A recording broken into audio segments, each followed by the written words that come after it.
नमस्कार दोस्तों और स्वागत है मेरे इस YouTube चैनल में। तो आज हम एक इम्पॉर्टेंट टॉपिक को देखने वाले हैं और टॉपिक हमारे लिए इसलिए इम्पॉर्टेंट है क्योंकि खास करके स्कूलिंग के पर्पज से स्कूलिंग एग्जाम्स में काफ़ी ये अहम होता है। तो आज का टॉपिक हम लोग डिस्कस करने वाले हैं फ्रेज को। तो फ्रेज पर इसके पहले भी हमने कई वीडियो आपके साथ शेयर किया है, लेकिन आज थोड़ा सा मैं इस पर डिटेल में डिस्कस करना चाहूँगा कि आखिर ये फ्रेज होता क्या है। चलिए, फ्रेज को समझने के साथ साथ सबसे पहले हम लोग को ये भी समझना जरूरी होता है कि सेंटेंस क्या होता है, और जब हम लोग सेंटेंस की बात कर लें तो क्लॉज को भी समझना है, ठीक है। लेकिन आज का जो हमारा सेशन चलेगा वो कम्प्लीटली आधारित होगा फ्रेज पे। तो फ्रेज क्या होता है दोस्तों, ये हम लोग को समझना है। तो फ्रेज ग्रुप ऑफ वर्ड्स होते हैं, ठीक है, ग्रुप ऑफ वर्ड्स, जिसमें क्या होता है, ना तो कोई सब्जेक्ट होता है ना ही कोई फाइनाइट वर्ब्स होते हैं, लेकिन इसका अपना क्या होता है, खुद का एक पार्टिकुलर मीनिंग होता है। वैसे ग्रुप ऑफ वर्ड्स जिसमें लैक्स ऑफ सब्जेक्ट हो, lakhs of subject and finite verb, लेकिन इसमें हमें क्या हो, इसका कुछ पार्टिकुलर मीनिंग होगा, पार्टिकुलर मीनिंग, ठीक है। तो ये हमारा कहलाता क्या है, फ्रेज। हम डिफाइन करें तो phrase is a group of words that has no subject and no finite verb but has some particular meaning that will be considered what, phrase. Phrase का एक स्पेशल कुछ ना कुछ मीनिंग होता है, ये चीज हमें याद रखना है। कंप्लीट सेंस हम नहीं कर सकते हैं, हाँ, क्योंकि कंप्लीट सेंस हमें सेंटेंस के थ्रू मिलता है, लेकिन ये भी कहेंगे कि फ्रेज में का कुछ अपना मतलब होता है जिससे हम लोग टर्म को समझ जाते हैं। जैसे हम लोग एग्जांपल्स पूछते हैं कि जैसे कि when do you go to school, someone replies in the morning. तो इन द मॉर्निंग कहने से हमें ये पता चल गया है कि ये क्या है, हम जो पूछना चाहते हैं हमें सवाल का जवाब मिल गया। तो ये हमारा दोस्तों फ्रेज है, ये हमारा प्रीपोजिशन, ये हमारा डिटरमाइनर एंड मॉर्निंग नाउन, और ये पूरा हमारा क्या है, देखा जाए तो ये फ्रेज है। ये हमारा क्या है, फ्रेज वाला। क्लियर है। जैसे एग्जांपल, अगला examples, when do you go to play at evening. Generally तो नहीं जाता हूँ, इसलिए कभी कभी चला जाता हूँ। तो एट इवनिंग कहने से हमें पता चल रहा है वो शाम में, तो रीजन तो मिला, तो मीनिंग तो क्लियर है ही। ये हमारा क्या है, एक दोस्तों, ठीक है। अब हमें ये चीज समझना, तो phrase simply group of words होंगे जिसमें ना तो सब्जेक्ट होगा ना ही फाइनाइट वर्ब होगा। यदि हम इसी फ्रेज में हम सब्जेक्ट और फाइनाइट वर्ब को ऐड करते हैं तो ये बन जाता है हमारा क्या, सेंटेंस। जैसे अब हम इसमें एग्जांपल जोड़ते हैं, ही प्लेज। तो ही प्लेज यही मेंशन किया, तो ही सब्जेक्ट है क्योंकि ये डूअर है, और प्लेज हमारा फाइनाइट वर्ब है क्योंकि V5 हमारा फाइनाइट वर्ब है। ही प्लेज एट इवनिंग, ये मेरा सेंटेंस बन गया। क्यों? क्योंकि एक सब्जेक्ट, एक फाइनाइट वर्ब और एक इसका कंप्लीट सेंस है। लेकिन सिर्फ हमने मेंशन किया था एट इवनिंग, तो यह फ्रेज है क्योंकि इसका एक खास तरह का क्या है, मीनिंग हो रहा है। ठीक है दोस्तों, तो ये चीज हमारा फ्रेज होता है। अब मैं आपको समझा रहा हूं कि ये फ्रेज कितने तरह के होते हैं। Kinds of phrase. तो काइंड्स ऑफ फ्रेज में सबसे पहले हम लोगों को देखना है नाउन फ्रेज, कि नाउन फ्रेज क्या होता है, ठीक है। दूसरा हमारा होता है एडजेक्टिव फ्रेज, एडजेक्टिव फ्रेज, ठीक है दोस्तों। और जो थर्ड हमारा होता है वो होता है एडवर्ब फ्रेज, एडवर्ब फ्रेज। जो फोर्थ हमारा होता है वो होता है वर्बियल फ्रेज। तो बहुत कॉमन है, इसको हम लोग डिस्कस नहीं करते वर्बियल फ्रेज को, लेकिन फिर भी एक दो एग्जांपल्स के थ्रू हम आपको कन्विंस करेंगे। और जो इंपॉर्टेंट हमारे पास होता है वो होता है प्रीपोजिशनल फ्रेज, जो हमें काफी याद करने की जरूरत पड़ेगी। तो हम आज आपको कुछ प्रीपोजिशनल फ्रेज बताने वाला हूँ, प्रीपोजिशनल फ्रेज। चलिए, तो प्रीपोजिशनल फ्रेज को शुरू करने से पहले मैं कुछ और भी डिस्कस कर लूं कि आखिर ये नाउन फ्रेज क्या होता है, एडजेक्टिव फ्रेज क्या होता है और एडवर्ब फ्रेज क्या होता है, ठीक है। आइए हम इसके एक एक एग्जाम्पल के थ्रू समझते हैं। दोस्तों नाउन फ्रेज की हम बात करें, आखिर नाउन फ्रेज होता क्या है, तो सबसे पहले हम लोग जानेंगे कि जो नाउन फ्रेज है हमारा, noun phrase is itself A part of a noun. आप मेंशन करेंगे noun phrase is itself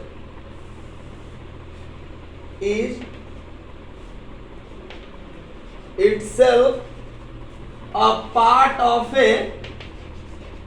noun। एक नाउन फ्रेज मतलब कि नाउन का हिस्सा, जिससे हम एक एग्जांपल के थ्रू समझाते हैं आपको। Just like an example, some of the boys are dull. तो some of the boys are dull यानी हमको सिंपली क्या है, बॉयज आर डल, लेकिन बॉयज में भी कितने, सम ऑफ, कुछ। तो यानी कि इस नाउन का पार्ट ही सम है, ऑफ है। यदि हम बॉयज को हटा दे तो सम ऑफ का कोई मतलब नहीं रह जाता है, यानी ये नाउन का ही एक पार्ट है। तो हम लोग कहते हैं कि सम ऑफ द बॉयज ये हमारा क्या बन गया, नाउन फ्रेज। ये हमारा नाउन फ्रेज है, क्योंकि सम ऑफ इस बॉयज नाउन का ही क्या है, एक हिस्सा है। उसी तरह से एग्जांपल हम लिख सकते हैं, the number of students, the number of students is above 20। चलिए हमारे पास 20 प्लस विद्यार्थी हैं। तो ये जो हमारा द नंबर ऑफ स्टूडेंट्स है, ये हमारे पास यानी कि नंबर कितना है, 20।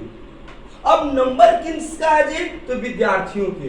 तो ये नाउन के साथ साथ ये जो पार्ट हुआ द नंबर ऑफ स्टूडेंट्स, ये हमारा कहीं ना कहीं इस नाउन का ही एक हिस्सा है, अहम पार्ट है। तो ये हमारा बन जाएगा नाउन फ्रेज। ठीक है, आप सिंपल भी एग्जांपल्स लेकर के हम लोग समझा सकते हैं। जैसे few girls are in proper uniform, कुछ ही लड़कियां जो है वो प्रॉपर यूनिफॉर्म में है। तो ये जो हमारा गर्ल्स नाउन फ्यू डिटरमाइनर, तो ये जो फ्यू गर्ल्स हुआ, ये दोस्तों हमारा बन गया नाउन फ्रेज। फिर से आप याद रखेंगे कि नाउन फ्रेज का जो की पॉइंट है कि नाउन फ्रेज में होता क्या है, तो नाउन का एक पार्ट होता है, नाउन का एक हिस्सा होता है। इसके बाद हम लोगों को डिस्कस करना है एडजेक्टिव फ्रेज। ठीक है, एडजेक्टिव फ्रेज क्या होता है, आइए हम लोग समझते हैं। तो एडजेक्टिव फ्रेज कहते हैं कि the phrase that is used for qualify a noun और अ प्रोनाउन। इसका कैसे मेंशन करेंगे, द ग्रुप ऑफ वर्ड, क्योंकि हमको पता है कि फ्रेज ग्रुप ऑफ वर्ड्स होते हैं जिसमें ना सब्जेक्ट होता है ना तो फाइनाइट वर्ब होता है, लेकिन कुछ उसका स्पेसिफिक मीनिंग होता है, ये याद में रखना है। The group of words that qualifies a noun or a pronoun। ठीक है,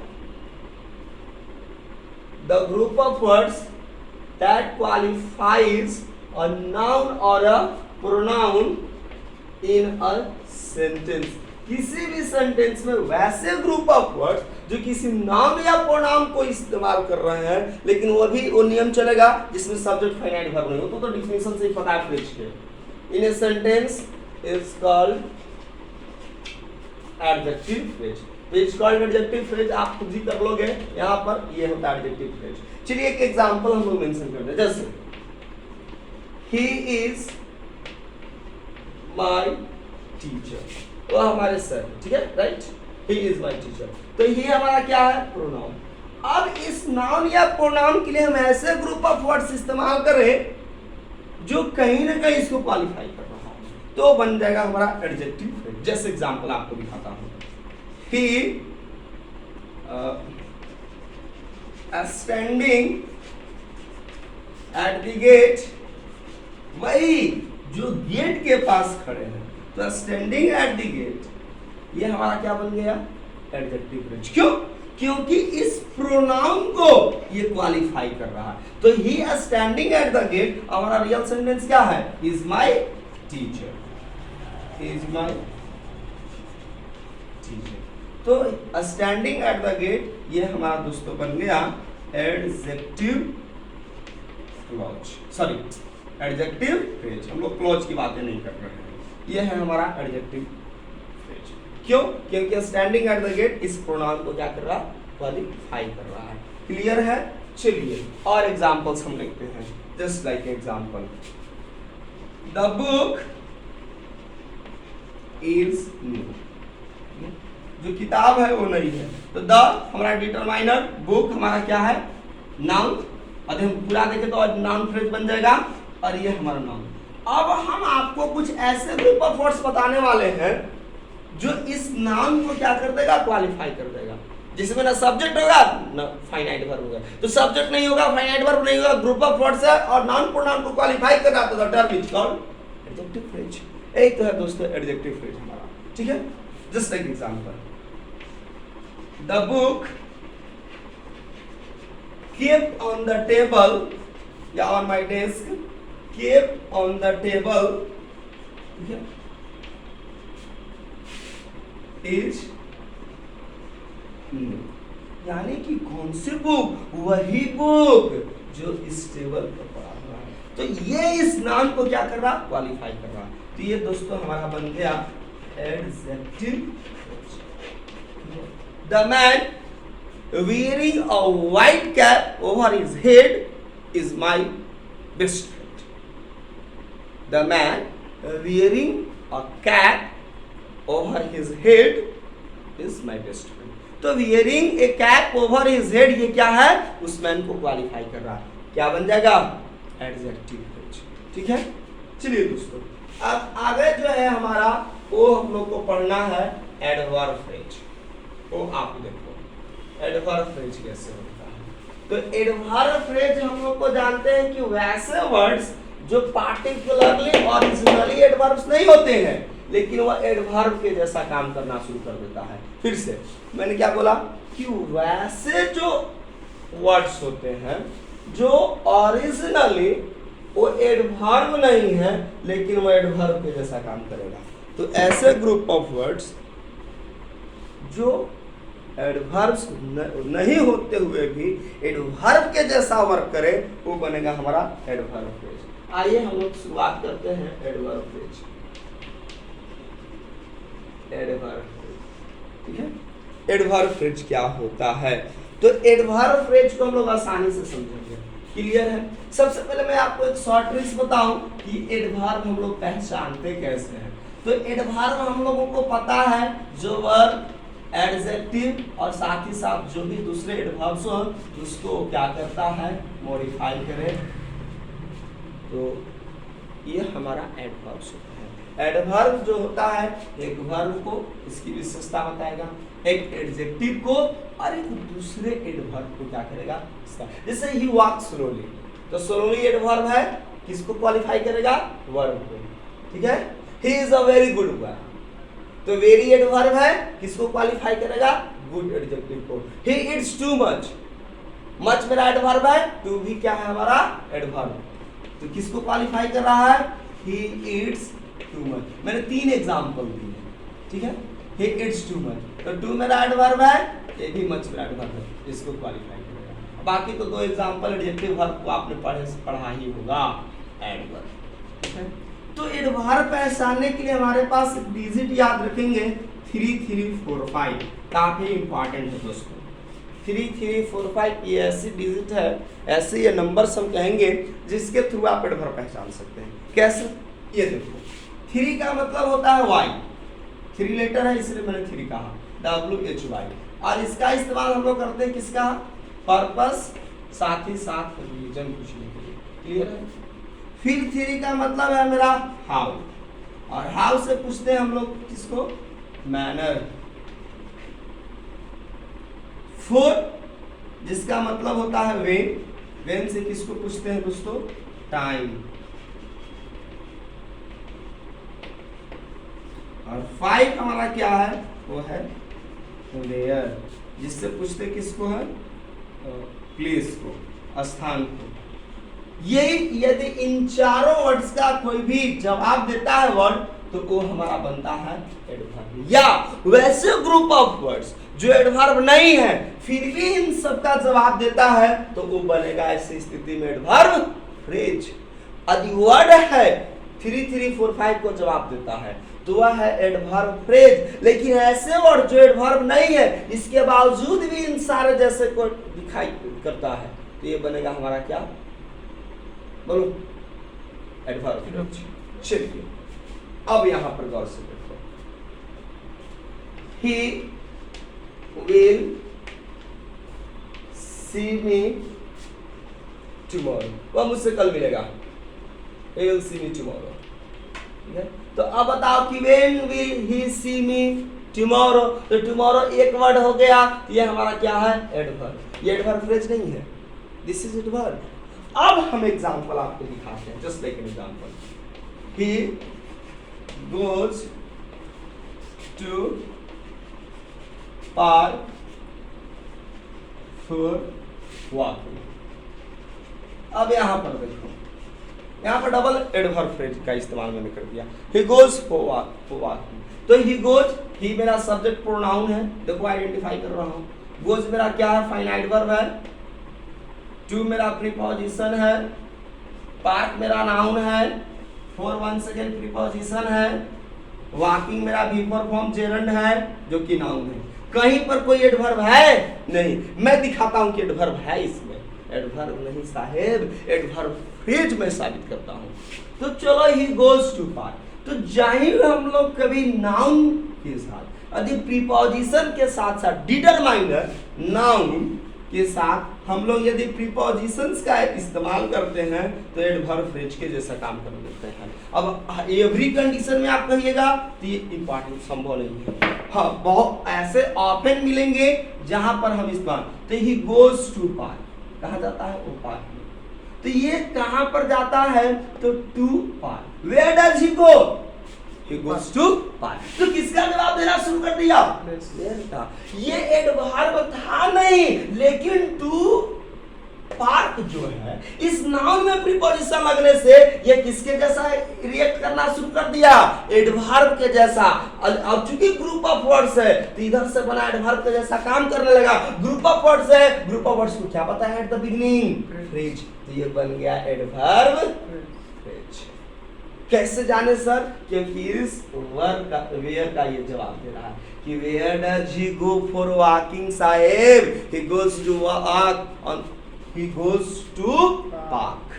वो कहाँ जाता है, वो पार्क जाता है, किस पर्पज से, तो फॉर वॉकिंग। यहाँ पर भी for walking, for and walking, ये भी हमारा एडवर्ब फ्रेज है। जल्दी से बताओ, ये ग्रुप ऑफ वर्ड्स है। Why does he go to park? हाँ, वो क्यों पार्क में जाता है, किसी से मिलने जाता है, नोट या no, he never goes to park, the purpose is for walking। तो किसका जवाब दे दिया, वाई का। तो ये भी हमारा बन गया एडवर्ब फ्रेज। ये एडवर्ब फ्रेज ऑफ रीजन बन गया, ये एडवर्ब फ्रेज ऑफ प्लेस बन गया। क्लियर है, क्लियर है जी। एक और एग्जांपल से लेते हैं, just like an example, he place in the evening, वो शाम में खेलता है। देखिए तो कहीं पर भी आपको कुछ दिखाई दे रहा है, जी नहीं। He pronoun, plays finite verb define method, in preposition, the determiner, evening noun. कहीं पर कोई दूर दूर तक एडवर्ब्स नहीं है। लेकिन हम क्वेश्चन पूछते हैं कि he plays in the evening, when does he play, कब खेलता है जी, इन द इवनिंग में। तो इन द इवनिंग क्या हुआ, इस इवनिंग नाउन में डिफिनिट आर्टिकल द, उसके पहले प्रीपोजिशन लगने से ये एडवर्ब के जैसा इस्तेमाल होने लगा साहिब। और एडवर्ब में चूंकि अब विन का जवाब दे रहा है, ये 3, 3, 4 ये रामबाण है दोस्तों। यदि आप इसको याद रखिएगा तो बहुत आसानी से आप समझ सकते हैं। अब ये टाइम का जवाब दे रहा है, इन द इवनिंग। अब टाइम को व्हेन डज ही प्ले, वह कब खेलता है? इन द इवनिंग, शाम को खेलता है। तो ये चूंकि अब एडवर्ब के जैसा काम करने लगा, एडवर्ब में चूंकि व्हेन को जवाब देने लगा, व्हेन को जवाब देने वाले को हमने बताया, आपको क्या बताया है, आपको ये टाइम को रिप्रेजेंट कर रहा है, तो ये हमारा क्या नाम बनेगा? Adverb phrase. और उसमें भी किसको? Adverb phrase of time. तो ये था दोस्तों हमारा एडवर्ब फ्रेज। कैसे? तो ये चीज एग्जांपल। अगला हम लोगों को डिस्कस करना है वो वर्बियल फ्रेज। तो वर्बियल फ्रेज में जैसे यहीं पर आप एग्जांपल दो, देखो विल एंड सी जो है ना, इसको हम वर्बल फ्रेज कहेंगे, वर्बियल फ्रेज। एक और एग्जांपल्स है, जैसे आप ऐसे एग्जांपल दो,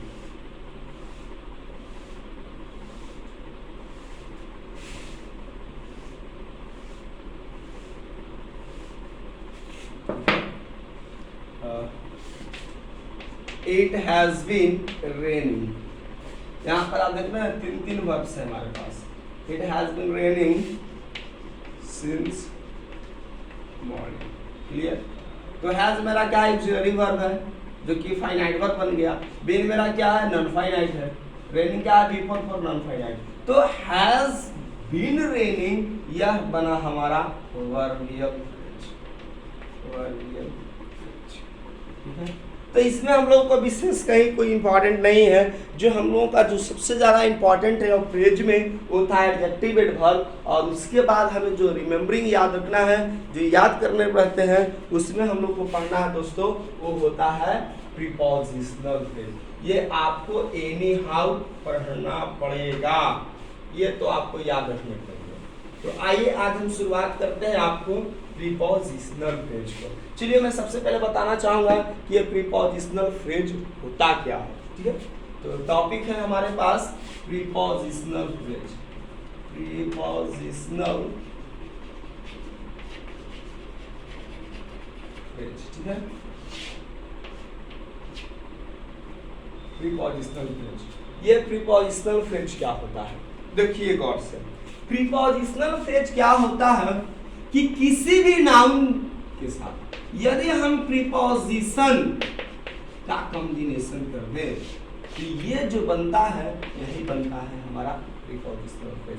prepositional phrase is a special kind of phrase that is made up of the combinations of two preposition or a noun. Sometimes there will be only one preposition. दो preposition और एक noun के मिलने से क्या बनता है? prepositional phrase. Most cases में आपको डबल preposition दिखाई दे, कुछ ऐसे भी prepositional phrase मिलेंगे जिसमें सिंगल preposition होगा। क्लियर है? आइए हम लोग बातें करते हैं। Just like example, ठीक है? Just like in place of, जिससे हमने बचपन में डिफिनेशन बहुत फेमस पढ़े थे प्रोनाउन का। A pronoun is a word used instead of a noun. Instead of a noun. Instead of. तो इंस्टेड ऑफ दोस्तों क्या है? हमने रट तो लिए थे लेकिन हमें पता नहीं चला कि वो था। वो आज हम लोग सीखे, वो क्या है? प्रीपोजिशनल फ्रेज, जिसका मतलब होता है के बदले में। तो in place of, in preposition, देख रहे हो ना? स्टीड मेरा नाउन, ऑफ मेरा प्रीपोजिशन। क्लियर है? आगे एग्जांपल्स पर बात करते हैं। जैसे इसी का मतलब होता है हमारा इन प्लेस ऑफ, के बदले में।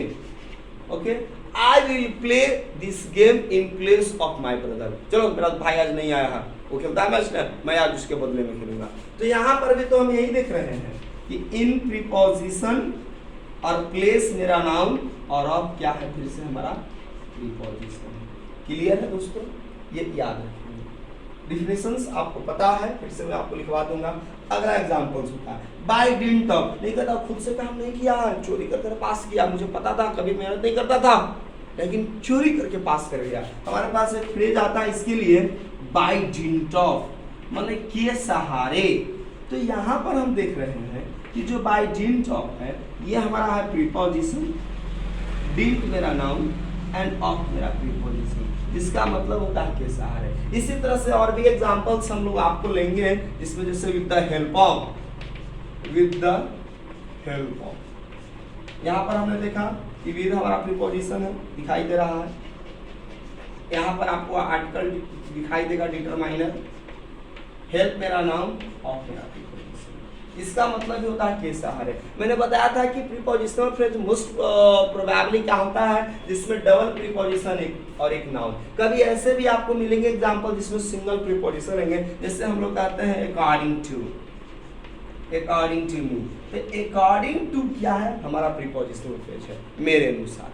ठीक है, इसमें देखिए सिर्फ एक प्रीपोजिशन है। और भी कई सारे दोस्तों इस तरह के एग्जांपल्स आप ले सकते हो, जैसे ऑन द यू ऑफ, के अवसर पर, on the eve of I wore a beautiful dress on the eve of Diwali. Diwali के अवसर पर मैंने एक अच्छा सा खूबसूरत सा ड्रेस मैंने पहना। तो ऑन द यू ऑफ में आप देख रहे हो ना, ये प्रीपोजिशन, ये मेरा डिटरमाइनर, यू नाउन और ऑफ मेरा। तो दोस्तों ये था आज का सेशन, जहां पर हमने जाना कि फ्रेज क्या होता है, फ्रेज के काइंड्स क्या होते हैं, उसका इस्तेमाल सेंटेंस में कैसे करते हैं। तो हम उम्मीद करते हैं आज की वीडियो आपके लिए काफ़ी यूजफुल साबित होगी और आप इसको कीप वाचिंग। हर बार की बात ही फिर से मैं आपको समझाना चाहूँगा, यदि आपको वीडियो में कहीं दिक्कत हो, प्रॉब्लम हो तो रुक कर देखिए, पॉज करके देखिए, और बाकी तो कमेंट बॉक्स आपके लिए है ही। और फिर से मैं जाते जाते वादा करके जाता हूँ कि जो अगली वीडियो हम लोग मैं लेकर आऊँगा उसमें हम लोग पार्टिकुलरली बात करेंगे प्रीपोजिशनल फ्रेज को, जहाँ पर मैंने आपको जो डिफाइन किया हो वो मैं लिख कर बताऊँगा। तो ठीक है दोस्तों, आज के सेशन इतना ही, मिलते हैं अगले सेशन में, तब तक के लिए जय हिंद।